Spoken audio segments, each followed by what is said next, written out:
My girl's bike has been sitting too long, getting dust on it. Hasn't been running because the carburetor needed to be rebuilt. Finally got my parts in, so I'm going to start by taking the tank off and getting access to it. I've already disconnected the fuel line from the filter here, turned my fuel valve off, and disconnected the line. So now I need my tools to take this off. And then underneath there, underneath the seat here, I got to take this one off to get the seat loose. Then there's another bolt here. Then I get the tank off, and then I should be able to access the carburetors. Then we'll go over the rebuild kit after I've got that done.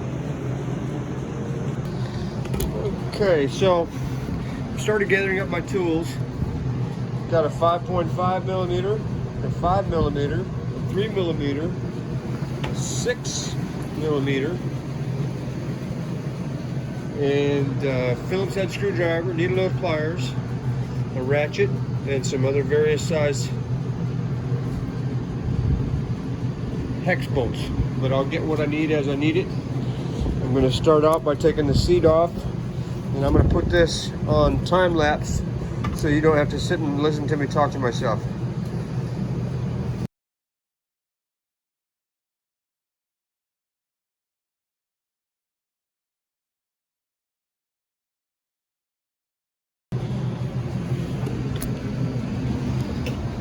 So, inside here, we've got the speedometer cable, and then there's two electrical connections which are unique. There's no way to mix them up and put the wrong one back. So this is very easy. This is just hand tight. I should be able to loosen that by hand if I get my right hand on it, because my left hand is old and weak. If not, I can put a little wrench on there. So I believe it's like a 13 or 14 millimeter wrench to loosen this off. And then just disconnect these. And these are just quick pinch and pull apart little plastic clips. Kind of have to pinch this in, pull that off, but I need both hands to do it.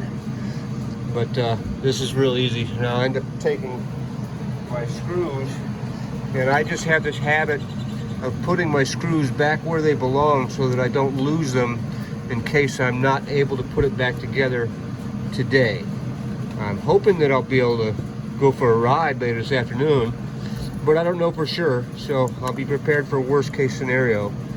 And to me, it's just always best to put your hardware where it belongs so you don't lose it. Back to time-lapsed.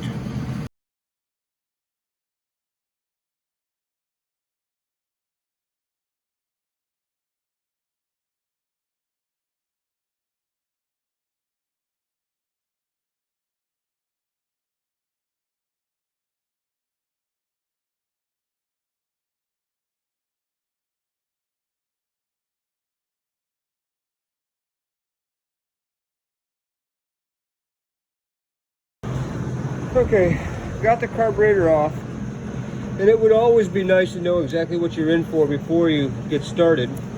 But luckily, the electrical connections are all unique. None of them you can't put the wrong part in the wrong place just because they're color-coded and unique. So it's actually not that difficult to disconnect and pull everything out, but it's always helpful to know what you need. So in this exercise, I needed needle nose pliers, an 8 millimeter, a 10 millimeter wrench, and they had to be box end wrenches because the 10 millimeter I needed to be able to take the throttle cable off, and there's no way to get a socket or a box end wrench on there. So you need an open end 10 millimeter to remove the two throttle connections. Then, and also be aware that they're slightly different. This one is the top connection, and this one is the lower connection. So this is the only difference here, is the size of this nut. On the lower one, you loosen the outer nut here to be able to pull it out, and on the upper, you loosen the inner nut to be able to take it out of the slot.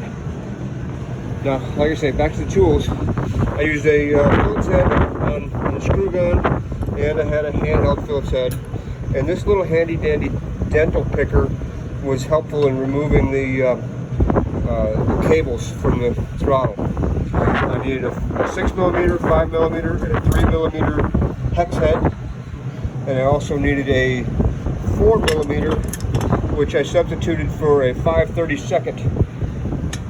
I believe that was to get the to get this cover off. I'll use a 5/32. I think that's going to be a 4mm though, or 3.5. And then of course I had a 13mm or 1/2 inch on one side of the tank. The longer screw holds the choke mechanism in. When you go to put the tank on, the choke mechanism goes here, locks in with the little key there. So we got the choke mechanism here. Now I needed a 13mm for that, and this one took a 12mm on the right side. So, as my favorite chef says, it's always best to be mise en place. Have everything ready before you get started. It makes life a lot easier. I was not fully prepared. I didn't have everything I needed. I didn't know exactly what I needed. So there it is. There's a whole list of everything you need to take your Yamaha carburetors off. Now the fun part. I get to clean these a little bit, and then I'm going to go in the air conditioning and set up to begin dismantling. Now I'm not going to dismantle them completely. I'm just going to be taking the lower ends off here and replacing jets and stuff inside, but we'll get into that when we get inside. But I've got new screws for this in case I have any problems, so we'll take care of all that. But I need to clean this first, and I'll just use standard carburetor cleaner. I'll put some paper towels inside here to make sure I don't get any of this gunk from here inside. And then of course, I know the dirty inside, but I still want to minimize on what chunks of dirt get put in it. So I'll get back with you when I've got this ready to work on.